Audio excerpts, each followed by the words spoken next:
To the ask academy. आज हमारा lecture number 11 है। कल हमने डिफरेंसेस के बारे में पढ़ा था कि आयंस और फ्री रेडिकल्स में क्या डिफरेंस है, मॉलिक्यूल और मॉलिक्यूलर आयंस में क्या डिफरेंस है, एटम्स और आयंस में क्या डिफरेंस है। तो आज का हमारा जो टॉपिक है वो मॉलिक्यूल्स और टाइप्स ऑफ मॉलिक्यूल्स में, मतलब मॉलिक्यूल और मॉलिक्यूल के अक़साम जो हैं उनके बारे में आज हम पढ़ेंगे। तो सबसे पहले मॉलिक्यूल है। तो मॉलिक्यूल क्या होता है, हम पहले भी पढ़ के आ चुके हैं कि मॉलिक्यूल जो है वो क्या होते हैं। मॉलिक्यूल उसे कहा जाता है जो बिल्कुल फ्री कंडीशन में हमें मिले, मतलब किसी भी एलिमेंट के में मौजूद जो उसमें एटम्स में जो रिएक्शंस होते हैं केमिकल रिएक्शंस के हवाले से, तो उसके बाद हमें मॉलिक्यूल दरियाफ्त होते हैं। मॉलिक्यूल जो है वो मैटर के बहुत ही बारीक जो ज़रात होते हैं, जो पार्टिकल्स होते हैं, उन्हें हम मॉलिक्यूल कहते हैं। और नंबर तीसरी बात यह है कि मॉलिक्यूल जो है वो हमें मैटर की जो कंपोजिशंस होती हैं, जो प्रॉपर्टीज़ होती हैं, जो स्ट्रक्चर्स होती हैं, उनके बारे में हमें वाज़े करके बताता है कि भाई ये जो फलां, मिसाल के तौर पे हाइड्रोजन हो गया, कार्बन हो गया, ऑक्सीजन हो गया, नाइट्रोजन हो गया, सोडियम हो गया या सल्फर वगैरह, जितने भी एलिमेंट्स वो मैटर की कंडीशन में हमें दरियाफ्त होते हैं, मैटर की कंडीशन में हमें मिलते हैं। फिर चाहे वो गैस स्टेट में हो, लिक्विड स्टेट में हो, प्लाज्मा में हो या फिर सॉलिड स्टेट में हो, किसी भी स्टेट में हो, लेकिन वो हमें by the composition of molecules के हवाले से मॉलिक्यूल्स के दर्जात में मिलते हैं। और नंबर चौथी बात इसकी ये कि जो मॉलिक्यूल्स होते हैं वो हमें बिल्कुल फ्री कंडीशंस में मिलते हैं। मॉलिक्यूल्स कभी जो ज्वाइनिंग पॉइंट्स में भी दरियाफ्त, जैसे वाटर के में दो हाइड्रोजन के मॉलिक्यूल्स हैं, एक ऑक्सीजन हो गया, तो ये ज्वाइनिंग में भी मिल सकते हैं। लेकिन जो अक्सर जो बहुत कंडीशंस में ऐसा होता है कि हमारे पास जो मॉलिक्यूल्स हैं वो फ्री कंडीशन में दरियाफ्त होते हैं, जैसे H2O हो गया, O2 हो गया, N2 हो गया, C2 हो गया। तो ये फ्री कंडीशंस में हमारे पास दरियाफ्त होते हैं। क्लोराइड हो गया। तो मॉलिक्यूल्स बिल्कुल हमें एटम्स की केमिकल रिएक्शंस के हवाले से मिलते हैं। मॉलिक्यूल्स जो है हमारे पास मैटर के तमाम बारीक ज़र्रों को हम कहते हैं। मॉलिक्यूल्स जो है हमें मैटर की कंपोजिशन, उसकी स्ट्रक्चर्स और प्रॉपर्टीज़ के बारे में बताता है। और मॉलिक्यूल्स हमारे पास आज़ाद कंडीशन में बिल्कुल मिलते हैं।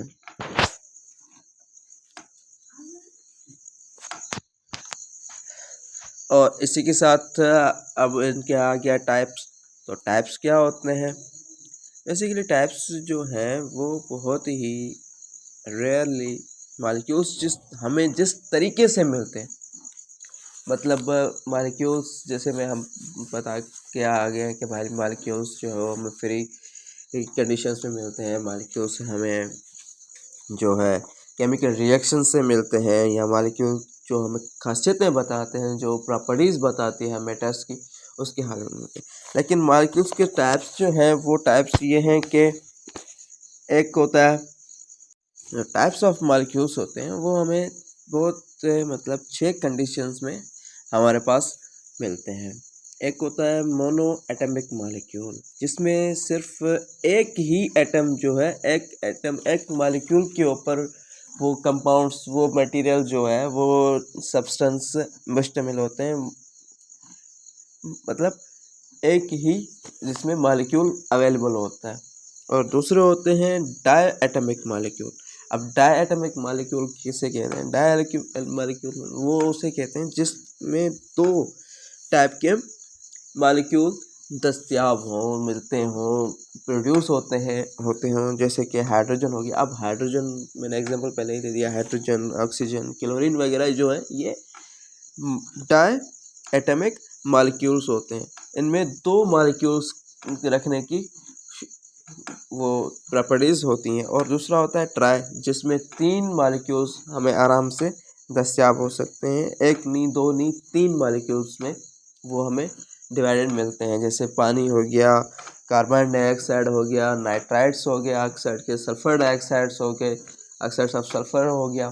तो ये सारे के सारे जो हैं वो हमारे पास 3 कंडीशंस में, 3 मॉलिक्यूल्स की एब्जॉर्प्शन में हमारे पास मिल जाते हैं। मोनो क्या होते हैं? मोनो होते हैं कि भाई एक इलेक्ट्रॉन के ऊपर एक एटम के ऊपर मुश्तमिल होते हैं। डाई क्या होते हैं? 2 एटम्स के ऊपर मुश्तमिल होते हैं।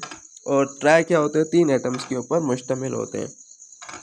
इनको पहचानने का भी सबसे आसान तरीका ये है कि आपके उनके नीचे जो एक सिंगुलरली वो चीज़ दी होती है, नंबर जो दिया होता है, 1 हो, 2 हो, हालांकि 1 तो शो नहीं किया जाता, लेकिन जो 2 हाइड्रोजन के नीचे बिल्कुल 2 लिखा हो, 3 लिखा हो, 4 लिखा हो, किसी भी एलिमेंट के नीचे, तो हम उसको नंबर ऑफ़ मॉलिक्यूल्स कंज्यूम करते हैं। नंबर ऑफ़ मॉलिक्यूल्स हम डिटेक्ट करते हैं कि भाई जो इस कंपाउंड में हाइड्रोजन के इतने मॉलिक्यूल्स अवेलेबल हैं, ऑक्सीजन के इतने मॉलिक्यूल्स अवेलेबल हैं, कार्बन के इतने मॉलिक्यूल्स अवेलेबल हैं, क्लोराइड के कितने मॉलिक्यूल्स मौजूद हैं, क्लोरीन्स वगैरह। तो ये जो नंबर ऑफ़ मॉलिक्यूल्स होते हैं वो हम बहुत आसानी से डिटेक्ट कर सकते हैं, पहचान सकते हैं, क्योंकि किसी भी एलिमेंट के नीचे अगर साइड में, बिल्कुल राइट साइड में, लेफ़्ट साइड में अगर नीचे कोई भी नंबर दिया हुआ हो तो उसको हम नंबर ऑफ़ मॉलिक्यूल्स कंसिस्ट करते हैं।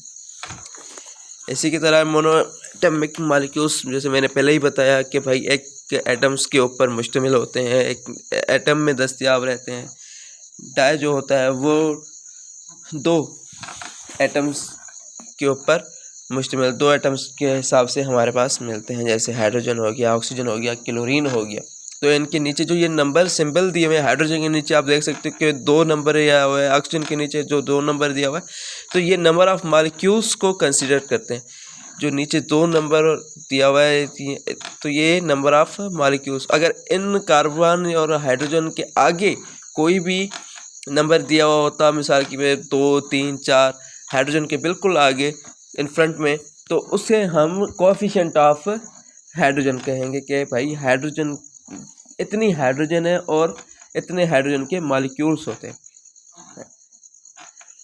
किसी भी एलिमेंट के बिल्कुल आगे पहले उस कोएफिशिएंट कोई भी नंबर दिया हो, 2, 4, 6 जो भी हो, वो कोएफिशिएंट कहलाता है। और एलिमेंट के नीचे जब कोई भी नंबर दिया हुआ हो, 2, 3, 4, 5, तो वो नंबर ऑफ़ मॉलिक्यूल्स को डिटेक्ट करता है कि भाई इसमें कितने मॉलिक्यूल्स मौजूद हो सकते हैं, एक एटम में कितने मॉलिक्यूल्स मौजूद हो सकते हैं। इसी की तरह जो ट्राई एटमिक मॉलिक्यूल है वो हमें पता है कि कैसे डिटेक्ट करना है, कि तो मैंने जैसे पहले ही बताया कि जो नंबर ऑफ़ मॉलिक्यूल्स होते हैं वो नंबर ऑफ़ जो उनके नीचे जो कोएफिशिएंट दिए होते हैं, जो नंबर्स दिए होते हैं 2, 4, इसी हिसाब से उनको सिंबलाइज किया जाता है, उनको इसी तरह से पहचाना जाता है कि ट्राई मॉलिक्यूल्स जो होते हैं वो 3 एटम्स में डिवाइडेड होते हैं, 3 एटम्स में हमें मिलते हैं। इसी की तरह आगे चलते हुए आगे हम 4 एटम कैरी करने वाले, 4 मॉलिक्यूल कैरी करने वाले एटम्स के ऊपर, तो उसे हम पॉली एटमिक मॉलिक्यूल कहते हैं, जो 4 एटम्स कैरी करते हैं। मतलब एक एटम है, 4 मॉलिक्यूल कंटेन कर रहा है, एक एलिमेंट है, एक सब्सटेंस है, वो 4 मॉलिक्यूल अगर किसी चीज़ के कंटेन कर रहा है, हासिल कर रहा है, अपने पास रख रहा है, तो उसे हम पॉली एटमिक मॉलिक्यूल कहते हैं। और दूसरा है होमो एटमिक मॉलिक्यूल। अब होमो एटमिक मॉलिक्यूल क्या होता है कि होमो एटमिक मॉलिक्यूल जो 5 या 6 या 7 या 2 या 3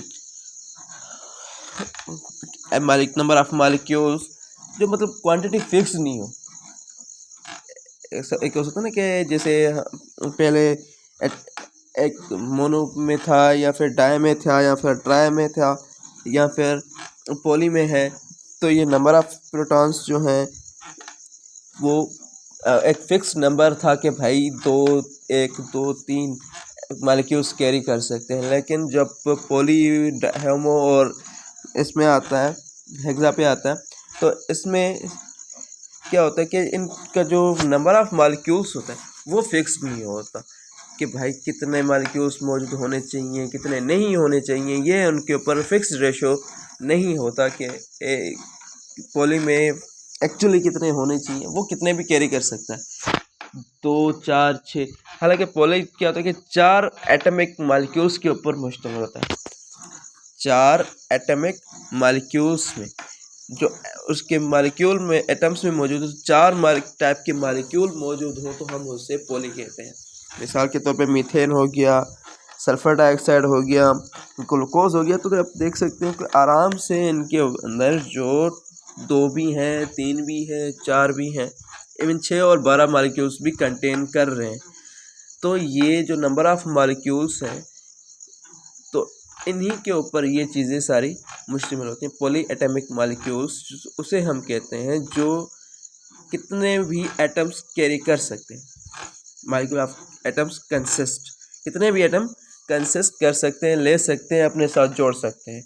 इसी की हाँ, दूसरा है होमो एटॉमिक मालिक्यूल। अब होमो एटॉमिक मालिक्यूल क्या होता है कि कोई भी